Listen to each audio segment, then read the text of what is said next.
Hi, everyone. Hello again. We're in the Pure Worship book. Today we're dealing with pages 7 through 9. But it's good to look back and see what they've already established in the first few pages of this intro, the Hmm. title of which is It is Jehovah your God you must worship. And the focus, they say, is why pure worship needs to be restored. But so far what we've got in the Is 7 pages is a discussion of the of use the of the name. Tetragrammaton. Yeah. So if you're equating pure worship being restored with the restoration of the Tetragrammaton, you're really starting off on the wrong foot in a book about Ezekiel, because we're in the New Testament. Yeah. That's where they start here. Well, they start with Matthew 4, and that it's not there either. What have we got in Matthew 4? Well, in all three Gospels that have this account of the temptation Mm. of Christ by Satan, we have the Lord and God as the names for the deity or for Jesus Christ. So what do you do with that? Well, You say that he's quoting from he Deuteronomy. quotes he quoted from, but Mark, Luke, and Matthew don't seem to think he quoted When they the translate Tetragrammaton. the quoting, they don't put the Tetragrammaton in there. So for them, this is not important. It's not the issue. Yeah. So in this section, which is starting at the bottom of page 7, fall down and do an act of worship to me. And we'll read the 4 paragraphs and then comment upon them.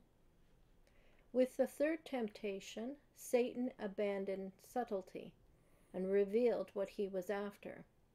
Satan showed Jesus, likely in a vision, all the kingdoms of the world and their glory, but without their corruption.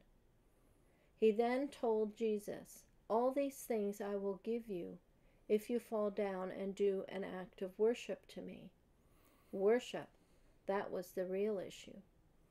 Satan wanted Jesus to abandon his Father and acknowledge the tempter as his God. Satan offered Jesus what might seem an easy way out.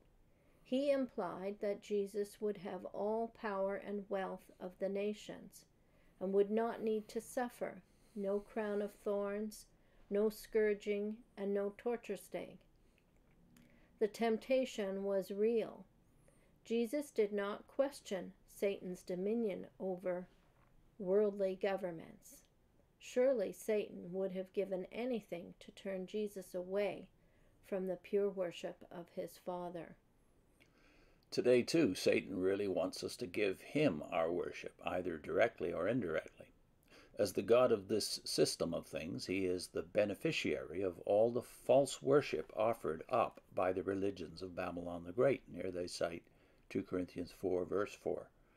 But not content with billions of false worshippers, he wants to tempt true worshippers to go contrary to God's will.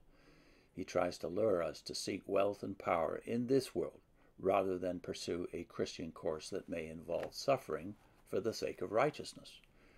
If we were to give in to the temptation to abandon pure worship and become part of Satan's world, we would, in effect, be bowing down and doing an act of worship to Satan, making him our God.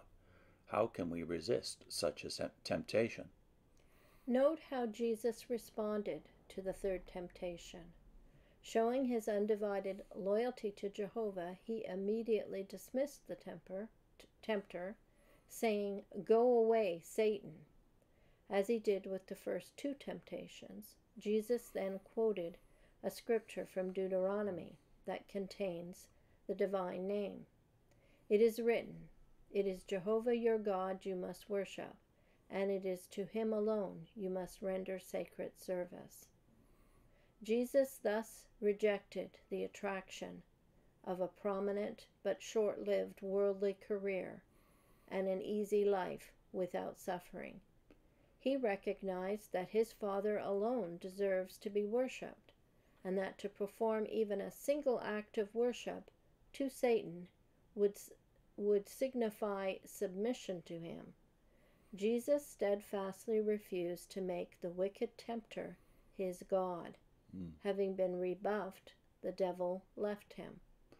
We can resist Satan and the temptations of his wicked world because, like Jesus, we have a choice. Jehovah has given us the precious gift of free will. Hence no one, not even the powerful, wicked spirit tempter, can force us to abandon pure worship. When we loyally take our stand against Satan, firm in the faith, we are, in effect, saying, "Go away, Satan." Remember, Satan left after Jesus firmly rejected him. Likewise, the Bible assures us, oppose the devil, and he will flee from you. Okay. So again, the easy equation is between pure worship and the name. False worship, these billions of false worshippers they're talking about, so far they've only given one reason why they're false worshippers, and that is that they failed to use the divine name. And I fear this is the mindset of most Jehovah's Witnesses, that the line between pure and false starts there with the use of the Tetragrammaton. But even initially, they start by indicating that Satan has dominion over the world. Do they mean completely? Mm-hmm. Because that's the idea that you seem to get, that he has the right to give him all these things, that he has complete power. But that doesn't seem to fit well with other scriptures. Because even in Matthew, if you go to Matthew 13, you've got the parable about the field being the world, but the owner of the field, the sower, is the sower. Mm-hmm. It's not the devil that owns the field. So it's not a complete control over the whole world. Yeah. And that impression is kind of given to you from the Watchtower here. I'm afraid it is. So you don't see the subtlety of, let's say, those parables where the devil or the wicked one is only allowed into the field by permission of the master and under the control of his servants who are object to that. Yeah, because if he had absolute, complete control, it would have been easy. He would just have to get rid of Christianity. He could just crush it. He could have done that in the book of Acts. Yeah. Because he's got complete control of the Jewish officials and the Roman officials as far as you're concerned. And yet Rome, the world, is protecting the Christians against God's org. The Israelites at the time, the Jewish believers were opposing the new Christian believers. And you have that plain statement of both Peter and Paul, which is that Peter says we are to pray for those in power, the kings, the emperors. Yeah. And therefore, what they do, their response, will be conditioned by your prayer and by God's sovereign control, of course. And then Paul, of course, says very explicitly that the existing powers, that is Caesar, stand in their positions and have that sword by not just the permission of God, the right of God. They are God's servants, as indeed Nebuchadnezzar was. Yeah. Called God's servant. Cyrus was called God's servant. He was even called the Anointed One, the Messiah. He had an anointing to do a specific thing for God, not for Satan. Right. So we miss all of that subtlety when we don't think through this in the entire context of the New Testament. And then they just jump to Christendom being part of Babylon the Great. They don't give you any explanation. All religions are just Babylon the Great, and it's just stated like it's obvious. That middle sentence really bothers me in paragraph 9. But not content with billions of false worshippers. So all of the people that are in Satan's dominion, according to the way you see it, are all doing his will. Therefore, they're all worldly. They're all following their own hearts, their own desires. But it's such a slander of all the billions. Well, I would say, let's just to be conservative, the millions of people, thousands of whom we have met, who we know are doing sacrificial things for God and for Christ all the time. Yeah. They're dying in foreign lands. Honor Christ's name. Who are being persecuted for the name of Christ. They have it here that basically all the people in Satan's world avoid the torture state. And all they're interested in is wealth and power. Yeah. Well, it's just a lie. So you have in this paragraph the insertion of the thought of Babylon the Great, the religions of Babylon the Great. And they have only one reference. Notice 2 Corinthians 4:4. Which doesn't talk about Babylon the Great at all. It's talking about false worshippers and true believers. Yeah, believers and unbelievers. And if you read 2 Corinthians 4, the whole chapter, you realize it's talking about Christ, the glory of Christ. It defines, therefore, true believers as those who glorify Christ, which flips the whole Babylon the Great thing on its head. Yeah. You, of course, have made the case that only those who worship the Father are true believers. And you, by inserting the Tetragrammaton into this text and not seeing what the rest of the New Testament does, which is exactly what Matthew, Mark, and Luke are doing, which is not saying the Tetragrammaton is the issue, the worship of the Father, but in Revelation, the worship of the Father and the Son, although the Father is not named as Father. In Revelation 5, the one sitting on the throne. On the throne and the Lamb, both being worshipped. By all creation. Yeah. So it sets the one sitting on the throne and the Lamb apart from all creation. Do Jehovah's Witnesses do that? No. And yeah, when you know that there are Christians all over the world who are suffering. Yeah. And this kind of a statement, it is a slander. People are dying because they're Christians. In lands that the Watchtower hasn't penetrated. Yeah. Christians are being tortured and giving up their lives by the hundreds of thousands in lands like China and Iran. They're being converted. They're being converted by the hundreds in Iran, apparently, right now. And I think this idea of Satan wants, they say that the desire is for an act of worship to Satan.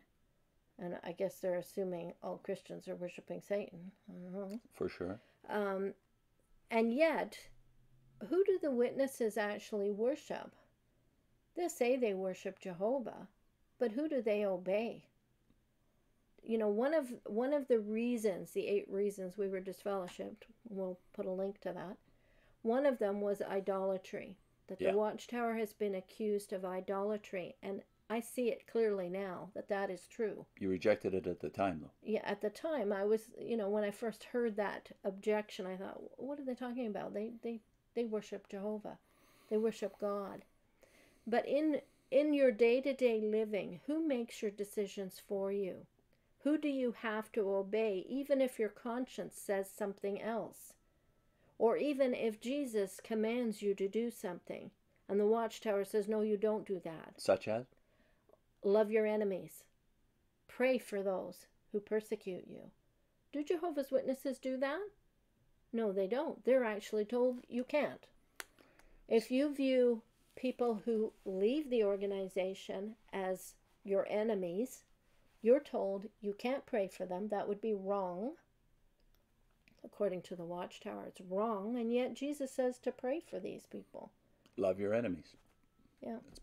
That's an easy one as far as I can see. Yeah. We don't have to beat it to death with this subtle thing about, well, you shun them because it's good for them. Yeah. No. Christ did not shun those who rejected him. Yeah. In fact, he confronted them in public. It's true that if a person has a question, how do they decide the answer? It's not by going to Scripture. It's by going to the Watchtower publications.